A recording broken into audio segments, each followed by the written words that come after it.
Now let's get started. My name is Ryan Powell. I'm the Senior Director of Demand Generation at CyCognito, and I'm pleased to be joined today by Ed Amoroso, CEO and founder of Tag Cyber, along with Anne Marie Zettlemoyer, who's the Chief Security Officer at CyCognito. Thank you for joining us today, Ed and Anne Marie. We look forward to your discussion. Ryan, thanks so much for the nice intro. And I'm glad all of you took some time out of your day to listen in, or if you're listening to the recording afterwards. You know, I do a lot of these webinars, but I've been looking forward to this one in particular. I think Anne Marie Zettlemoyer, we're going to call her AMZ, like most of her friends and colleagues call her, is quite capable. We've gotten to know each other the last couple of weeks, and you're going to find this fun. The topic really here is around a couple of things: attack surface management, exploit intelligence. You're going to learn a little bit about how CyCognito does that. But even apart from the commercial platform, this will be a nice learning experience for you if you've been wondering, you know, why is everybody getting hacked? I mean, my observation is it's because the attack surface is very poorly understood and managed. You're probably going to learn some things here today. So first off, AMZ, nice to see you. I hope you're looking forward to this as much as I have been. It's nice to see you. Oh, it's good to see you too, Ed. I love getting together with you and chatting. We always have a good time. So yeah, I've been looking forward to it. Absolutely. Well, I mentioned in a little intro, and I know Ryan had alluded, the attack surface has become this topic. And in the beginning, I wasn't quite sure what it meant, but now I'm beginning to realize how fundamentally important it is to enterprise cybersecurity.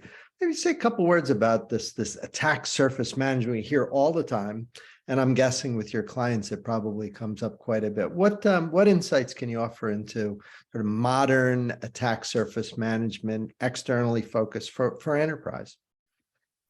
Well, you know, we do focus mostly on external here at CyCognito, but even from a risk perspective, you know, before coming here just a few months ago, I was the divisional security officer for the digital division at MasterCard, and was at Mandiant, FireEye, Secret Service, Capital One, Freddie. I mean, just 8 different industries and 20 different organizations over the past 25 years.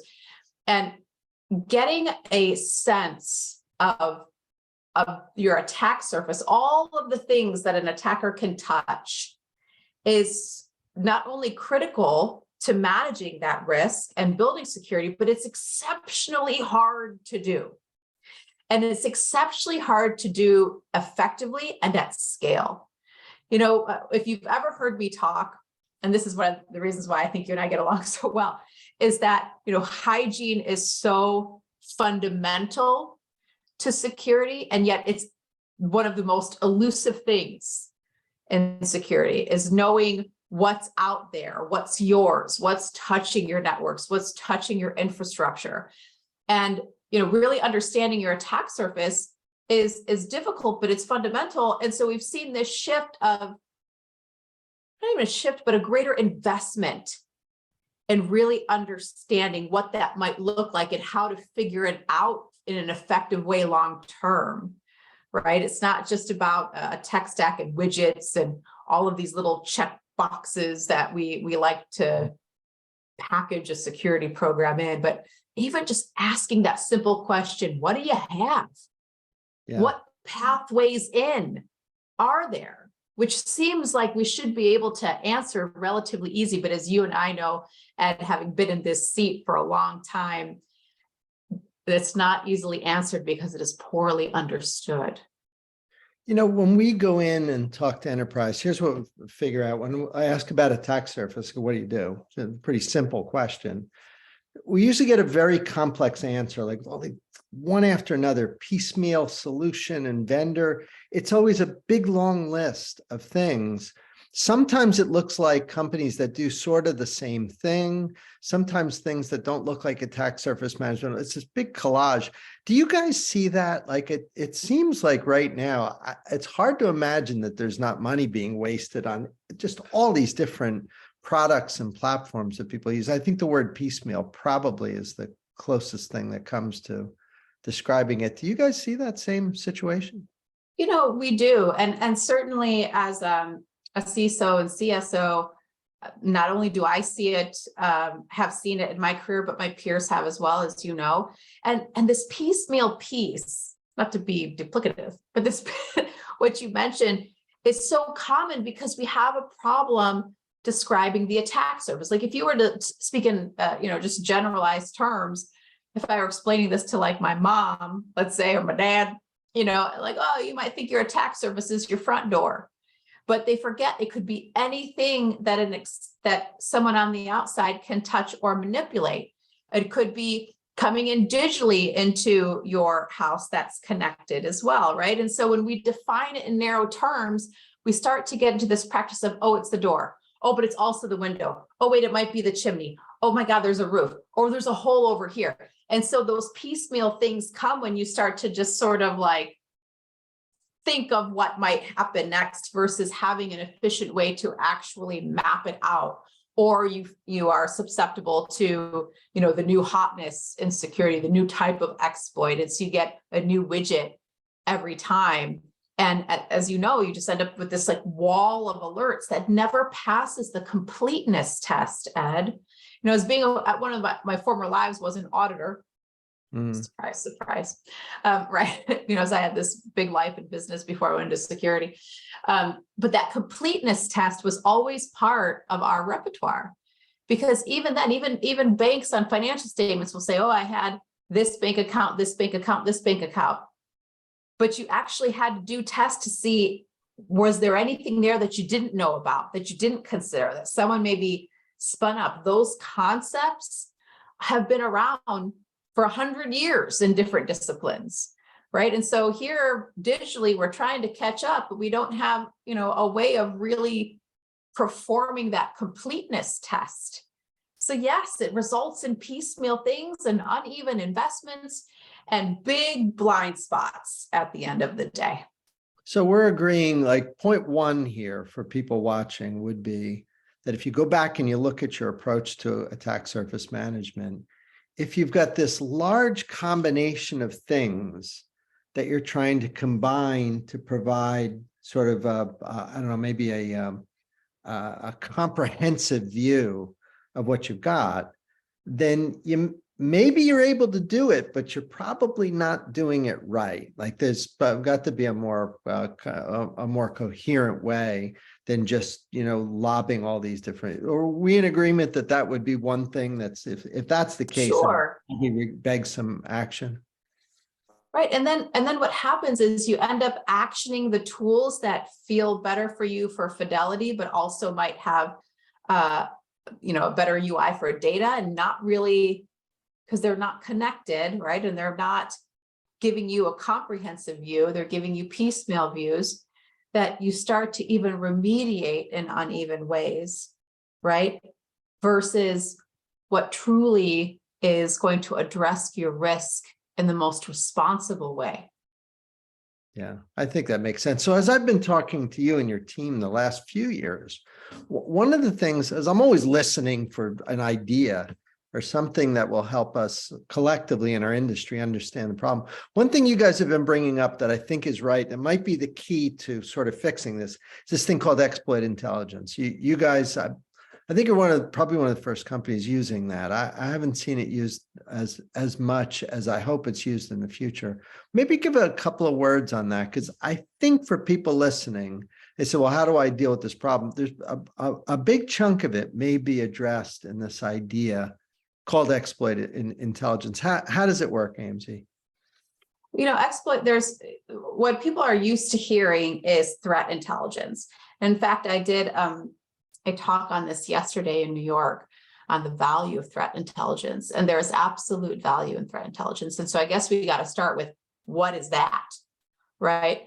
Threat intelligence is understanding the risks that are out there in a myriad of ways and building context into an alert or a piece of data or a finding, right? Maybe you have vulnerabilities, but our threat intelligence might be, this is happening in the world, geopolitical, this is happening as far as digital campaigns, destructive campaigns, yada, yada, put your shields up.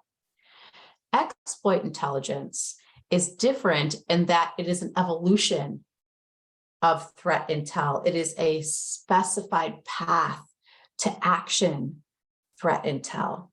It's that so what factor right? That we all love to talk about with our boards, with our C-suite peers, right? You have this report on what could go wrong. How can an attacker leverage a weakness to take advantage of a victim organization? The exploit intelligence piece will take that, because how many of you, I mean, I don't know about you, Ed, but when I even present that in my practitioner roles, right, I get the, well, who cares? Is anybody actually doing it? Why do I have to act now, AMZ? Right. And so the exploit intelligence tool gives that context by showing, are there campaigns in the wild? Who might be looking at you that way, might want to exploit you, and then provide step-by-step instructions or methodologies to help you know where to defend first. Threat intelligence, or even basic alerting could say, like, there's a vulnerability over here and maybe somebody is using it. But if you can get deeper into that context, it helps you make that decision now. It arms you with the data in order to make the right decision now and allow you to make the right decision later. Because it's not just about actioning what you have to do now, because resources are limited, Ed, right? Our teams aren't infinite. Our tools are infinite. Our time is not infinite. So what exploit intelligence tells you not only gives you a shortcut on what you have to do and where you focus now, but it can also tell you what you don't have to do right now, right? Because it'll inform you about the risk level, and then you can appropriately action that risk level, which also means pushing some things aside so that you can do the important things now. Have you seen that too, Ed? Have you seen that in your world and in your roles? The progression that I think has made sense in my mind around attack surface, we didn't used to call it attack surface, we used to call it a perimeter, and that didn't make sense. The perimeter implies something well-defined, and it's neither. So in the old days, you'd get data. You'd get information like, all right, here's a bunch of open ports. And you had no idea what to do with it. Like, do I need to be open on UDP port 1334? I don't know. We didn't even know what it is. You go look it up, you see it's some Microsoft thing, and you go, I guess I need it. So you would have data and just really have no idea what to do. And then the industry realized, well, let's see if we can translate the data with a little bit of guidance into information. So then it would be, well, here are the open ports and here are all these other problems. And I'm going to put like little red, yellow, green lights next to them. And the vendor would just, it'd be like high, medium, low or something. And you go, but it's high, and you go, why? And you go look it up because, there's some terrible exploit that used it, for Oracle or something. And you go, I don't even have Oracle in my environment. So maybe the vendor says it's high, but I translate it, right? It might be completely irrelevant to your life. And you'd be sitting there going, oh, geez. So we went from data information. That's when I started talking to you guys and you were saying intelligence, that makes sense, because intelligence is the next step in that value chain where the information now is context. So I think that the secret to attack surface management doing it right is to not just give me a bunch of data and don't, try and make up a bunch of things about, well, maybe you might want to do this or that, but really do it based on context so that what I'm getting is intelligence. And that's, for me, that was the light bulb that went off. I went, that's a good idea. That makes sense to me. Like, the way to deal with the attack surface management thing is not to give me a bunch of data about a perimeter, but provide intelligence around my surface that is complete and helps me figure out what to do. So that's what I always liked. Like, when you guys first brought that up, I remember thinking that that's a pretty good idea. I mean, when you talk to clients to that, I would imagine they must resonate with the idea. Oh, I mean, even in my own life as a CISO, it resonates. You know what? Tell me if you ran into this, Ed. But just the value of not losing time to arguments or analysis. Right? MTTA. Yeah, right. Exactly. Time to argument. Yeah, time to argument. We talk about mean time to remediate, but my God, just trying to conceptualize this wall of data and then cutting down the discussion time, right? On, well, is it relevant to us? Is it exploitable from the internet, right? Is anybody actually doing it? Do I have to care? Why do I have to care, AMZ? And then having the vulnerability management team go back and try to do all the research and defend the data that they've given. You know, the shortcut in that back and forth, not only is going, you know, I have found has just made a tremendous difference in being able to defend, right, and drive down risk, but the impact to the teams is also something that we don't talk about. You know, I'm a former data scientist, and so, you know, I'm a big nerd, and I bring data into like every conversation and every role I've ever had. It's just a thing, you know, and because data can be a great normalizer to conversations, it can be a bridge, you know, between two parties that don't speak the same language, right? And it can be, you know, start to give you that, what's that repertoire, that to rapport with each other, because you're looking at the data together and it's answering questions for you, it's telling the story, so that you're not looking, you know, one-eyed at the other person, like, I don't believe you, what does it say, right? So having exploit intelligence or actual context on the relevancy of an alert, and then the prioritization of it, and then what it would mean for an organization to fix it, is that other piece that I think has been missing for a long time. You know, I've had to build those things manually. Like, if you remediate these X3 things, you'll drive down risk by X%. I'm a data scientist. There's not a lot of CISOs that are, right? But I can tell that story because I can build those models myself. But I've found that very lacking in pretty much any tool that, you know, that I've had in the stack to arm you with that data on, if we do this, it will result in this improvement. And that ROI, that's what helps many times move the needle to get people to act. And then they know the value of what you're asking them to do, versus having to rely on, I'm InfoSec and I said so. I mean, that's why we get that land of no type of reputation, because we are not really great at telling the story. So when we build these capabilities into our program, whether you try and build it yourself or you know, any tool in your stack can help you do that, it can build so much credibility and partnership, which obviously drives down time to remediate. So you're, you know, already doing your job, but it also makes us use resources really effectively and efficiently. And you start to gain champions on the other side of the aisle there, right? When you can start showing the value, and you can answer the question why it's important. Why am I asking you to do this? Why am I asking you to fix something that you're not sure isn't going to break something? Yeah. You know? I mean, let's stay on that for a minute, though. We're talking about is prioritization, and in our industry, I would say one of the big problems is that indicators get delivered from tools like IOC indicators. Oh, yes.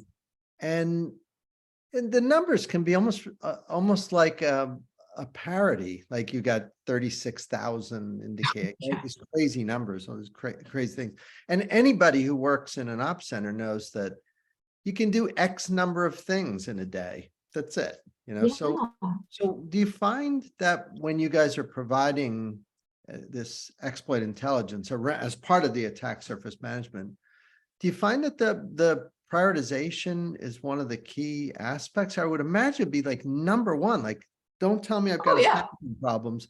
Tell me what I should be doing now. Again, contextually connected to my situation. Don't tell me I need to fix something that's irrelevant. How do you do that? I would imagine automation is part of that, but what's the solution to being able to and priority? Well, yes, absolutely. I mean, we've been talking about that for, you know, since the beginning of our conversation, is knowing what to do first and why, right? And prioritization is part of that. And, you know, I've never met a peer. I've met peers that say we have unlimited budget. I never get, you know, I mean, I literally have, like, nobody denies me what I say. They're few, but they're out there. But even those shops, and the vast majority of shops are not in that lucky situation. But even in those shops, you'll find that they're still not fully staffed for a variety of reasons, right? And it could be hiring gap, it could be skills gap, it could be culture, it could be whatever, right? It could be, who knows?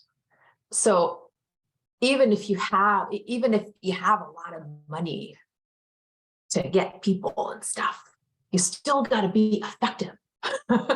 You still have to be efficient, right? Because the attacker is extremely effective and efficient. They don't need to play by any rules. The defender has to play by the rules, right? And part of those rules, I'm not talking about regular and compliance. We all know that those are there. But when I talk about rules, we have to be able to do things safely, and we have to do things so we don't break the business. Our whole point in security is to protect the business, right?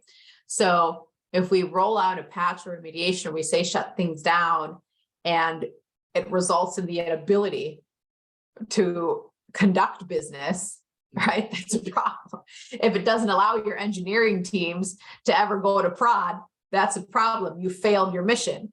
The attacker doesn't care about any of that, right? They can go in and they're not looking to make friends. They're looking to accomplish their goal, whatever that goal might be. So you still have to be efficient and effective, right? And prioritization, right? With validation for a, high fidelity of alerts, meaning I'm going to tell you what's wrong in your network, or find a tool. I mean, it's not CyCognito specific, right? I mean, CISO to CISO, we're not talking about that. We're talking about the practice, right, of finding weaknesses, validating the weaknesses. Do you have the ability to contextualize the so what? And then prioritizing. I have not met an organization that clears their alerts, let alone gets to mediums or lows. I've seen one or two that have gotten to mediums, right? And they're considered best in class, right? But everybody looks at the criticals and the highs as they should. So if you don't have that prioritization and you don't have confidence in that prioritization, and when that prioritization hasn't narrowed things down enough to a manageable level, then it won't be actioned. And it just turns into a moot point. Then that tool and that process has failed because it hasn't added any value. It hasn't resulted in an actual action that's going to drive down risk. Like, who cares if you identify stuff if you can't do anything about it? Yeah. What good does that do? Doesn't make any sense. I know about it, but I can't do anything about it. Or I won't do anything about it. I find what a lot of teams do is they will, as a default, just kind of steer the output to their SIM or to some XDR platform or something. Yeah. That gets woven in. And that can be a problem, particularly if the prioritization is not done, because then what's happening is you're connecting the dots on at least catching the data usually in something. But that's the value of intelligence, because when there's context and when there's priority, then I'm not going to just be spilling something in and it becomes additional rows in some screen that I'm scrolling screen after screen after screen. And I've got all my attack surface management findings in there and I wouldn't see things that are important. That's the fear. And that's what we were doing wrong in the 90s and early 2000s, just tons of data and not knowing what to do.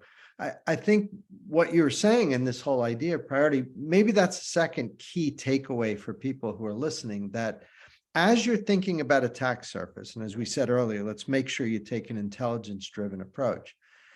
You really do want to sit and think, whether it's with your own, if you're building something on your own or working with a vendor like CyCognito or whoever, you got to think through what the prioritization scheme is going to be, because it's basically useless without it. I mean, I think you'd allude, I'm going to take the next step and say that if you're just spilling, like in the OT world, we see a lot of platforms that are generating slews of information about vulnerabilities and weaknesses in OT. It goes to an IT team that doesn't know what a PLC is. And it's like, what do you do? It's just, they just go into a database and nobody does anything about it. So that's the opposite of exploit intelligence. That's like dumb data. So that would be some, like for somebody watching, that would be a key to go back. Are you prioritizing the stuff that's coming from your attack surface management stuff? Because if you're not, then why bother? It's just a waste of money. I just want to pull on that a little bit more because, for the audience that's listening, I'm imploring you to really figure out what the goals are here, right? Because you don't have unlimited resources. So there's not in patience, time, people, tools, money.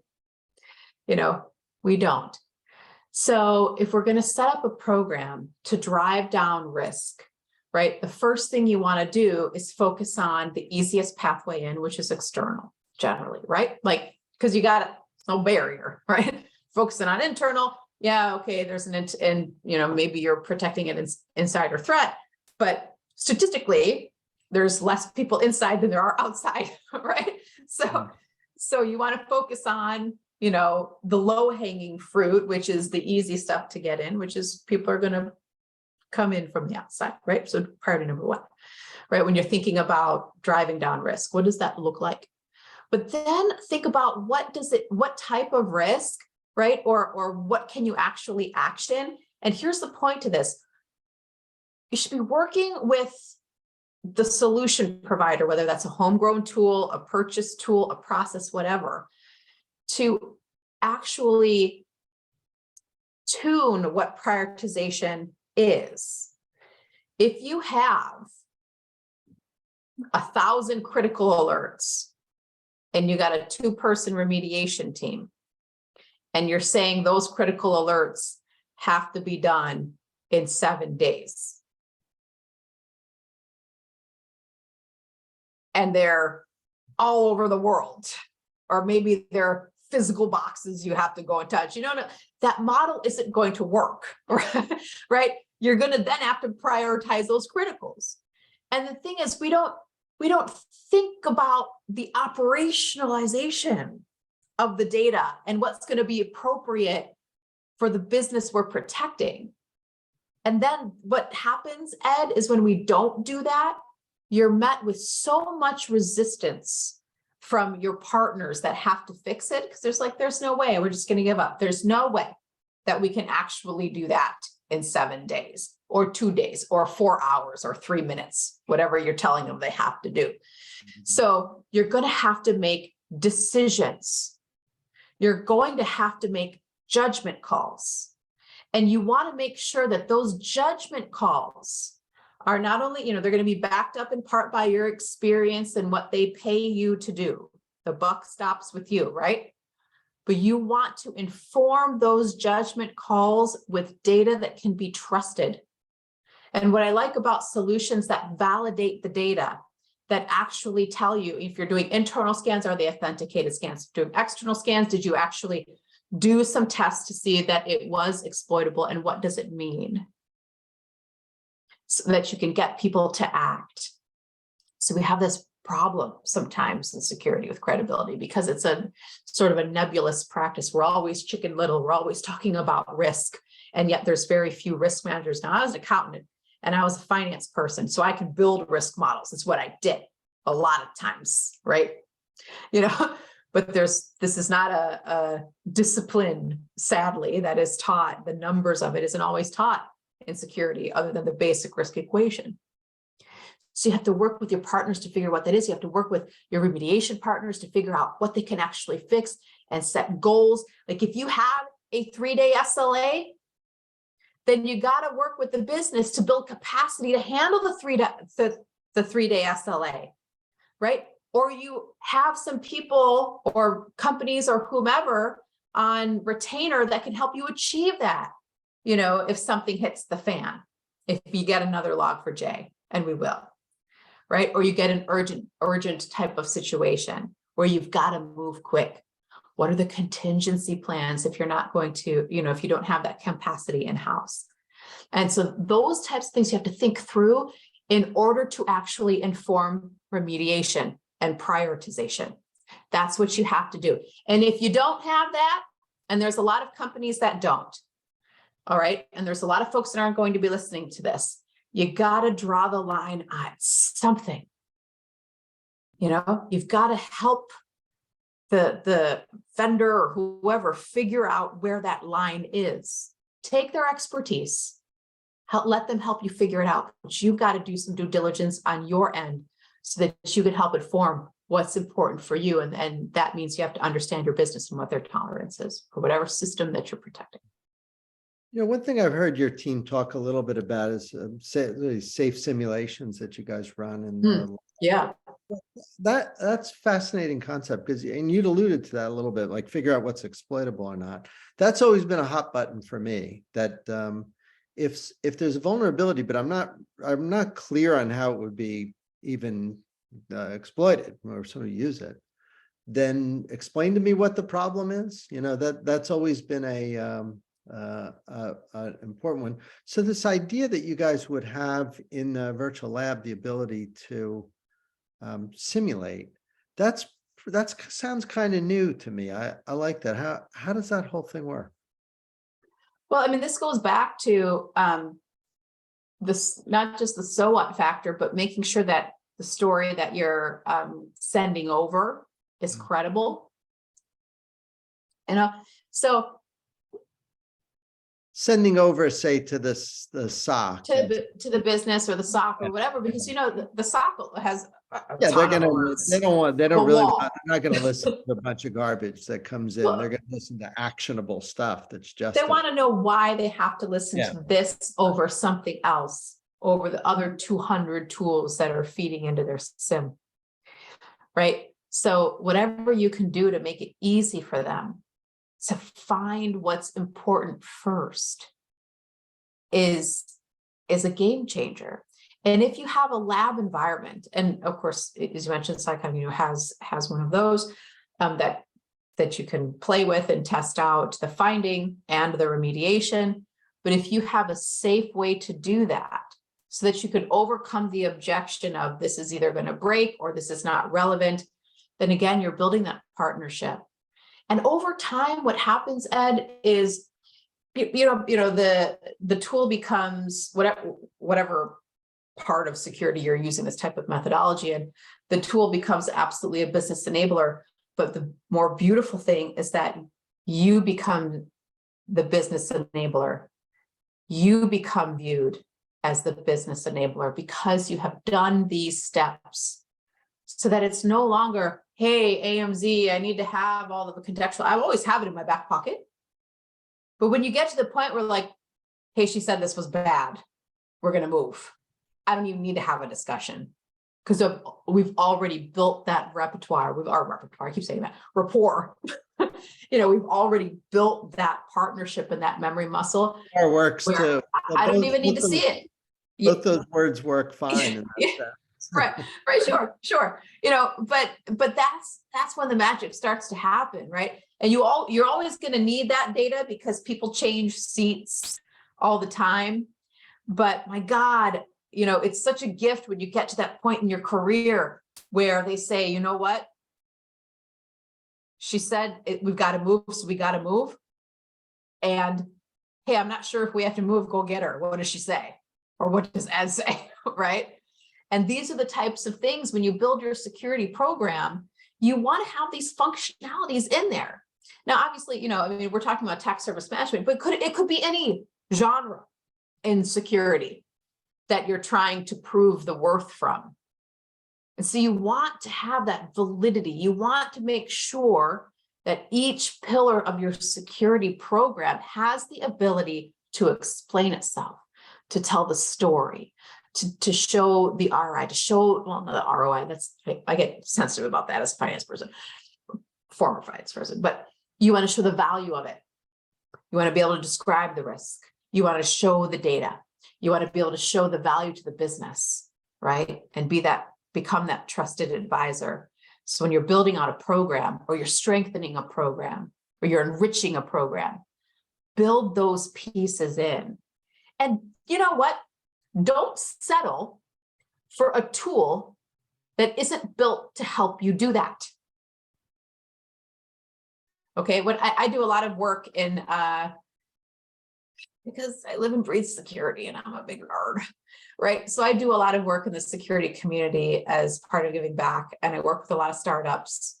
Now I work at a startup, but I work with startups and VCs and seed funds and stuff, always doing due diligence and kind of helping the market figure out what it needs.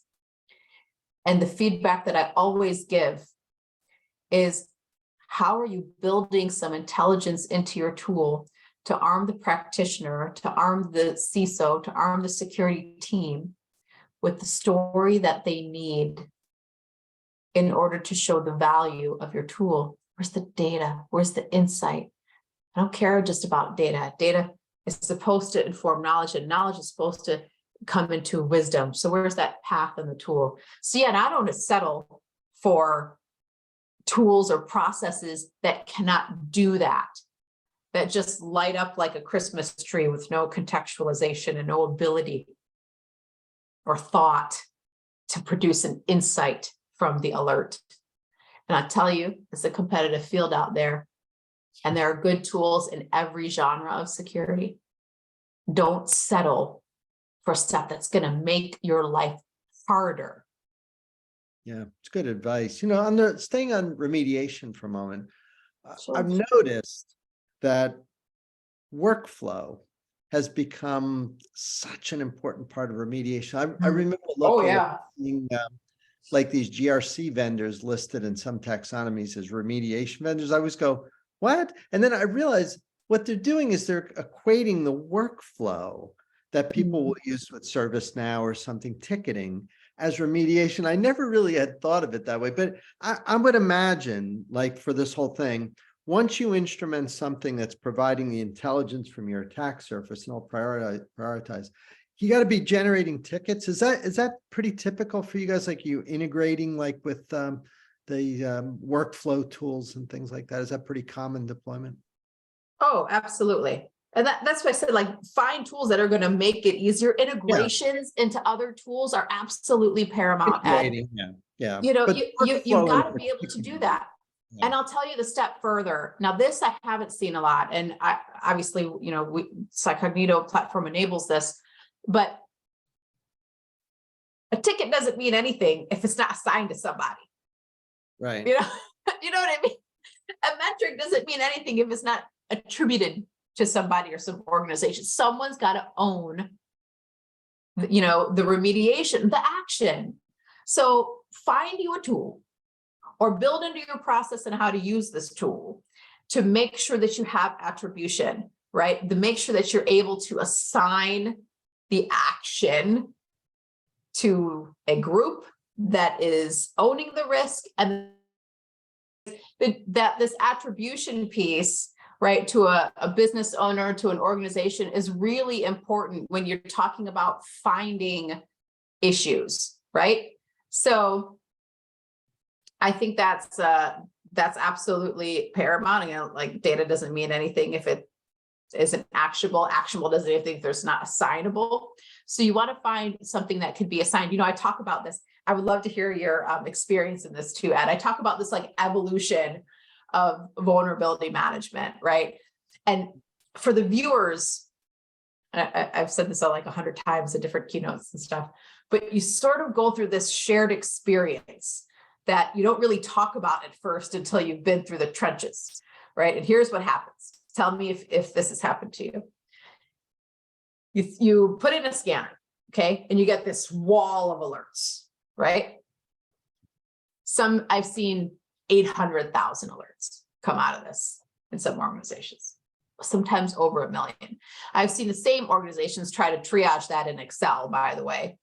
Can you imagine trying to sort on 800,000 rows without a pivot table on a Mac? It's awful. It's like, it just doesn't work. Or they have no idea, they're not data scientists, they don't know how to use Excel. So they just take the dump of reports and they send it to the business, and it's like in 900 sheets. It's not readable, right? So then they wonder why it's getting aged, because it's not actionable. It's in this format and nobody knows what to do with it, right? So then they're like, the business pushes back on them, or the patching organization says, we can't read this. So then they do an investment in trying to figure out how to read it. And they clean it all up. They do authenticated scans, or they do for external, a different type of validation, right? And so now they have maybe 600,000 alerts, still 600,000 alerts, right? And they say, oh, I can't do anything with that. I don't care. You got to prioritize it. So then they go back into the CVSS score, right? And they go, okay, high, medium, low. And then they just start playing this ping pong ball, right? Of it doesn't mean anything. What am I supposed to do with it? Blah, blah, blah, blah, blah. It's not exploitable, yada, yada, yada. And then they get to the maturity level where they're trying to say, okay, the patching organization says, okay, fine, the data is good, but you know what? They said we couldn't fix it because it's going to break everything, right? So then it's meanwhile, now you've got like these highs that are now hundreds of days old, sometimes years old. Sometimes the criticals are years old. I've seen it too. I've seen a turtle blue that's like 3 or 4 years old. And like some organizations that I consulted with is terrible. But but this is what happens because the patching organization's like, I'm trying, but nobody will let me do anything. They say it's gonna break. So then they say, well, you know what? We're gonna assign it to the business owner, and the business owner is gonna own that risk.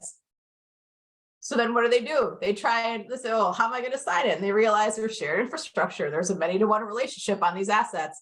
So they say, okay, if you have an app that's touching this box, I'm going to sign it to you, right? And now you've got then they don't know how to overcome the duplicative nature of that or whatever. So they try and pare that down again because they're trying to assign it. And then what happens next? Now it's assigned to me, AMZ. What's the first thing I'm going to say? Not mine. There's CMDB and say, well, listen. So the point is they go through this entire evolution of building out a vulnerability management program with data. Everybody goes through these same types of mistakes. When the TLDR is that you have to have a list that has high fidelity, which means that the results have to be tested. They have to be tested if they're applicable. They have to be tested if they can actually be exploited. They have to be prioritized.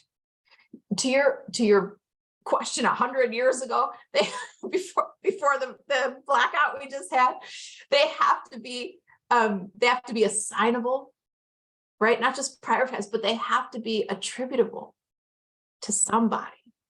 To action, right? And that has to have, in order for it to have any teeth, in order to have it actionable, people say, well, how do you actionalize threat intelligence? It requires all of those things to be effective.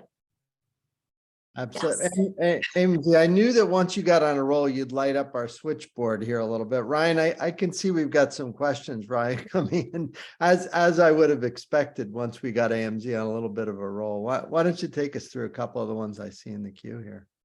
Absolutely. She did light up the switchboard here with some questions. And, thank you guys for the excellent discussion so far. It's been really helpful to get, the practitioner all the way up to the CISO view, how you guys have dealt with vulnerability management. The first question is related to exploit intelligence specifically as a tool. The question is exploit intelligence a tool? And if so, do I need another tool in my toolkit to understand vulnerability management, external attack surface management?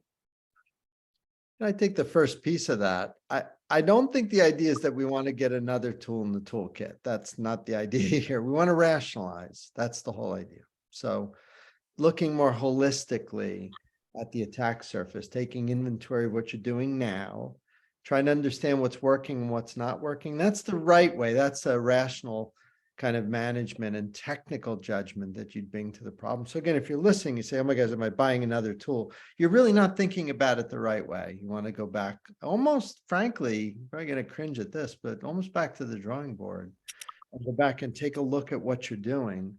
And then rethink the way you're going about this. And my advice, as an analyst and as a practitioner, is that this metaphor of using intelligence that's prioritized, that fits into an automated workflow, that's how I think you should do it.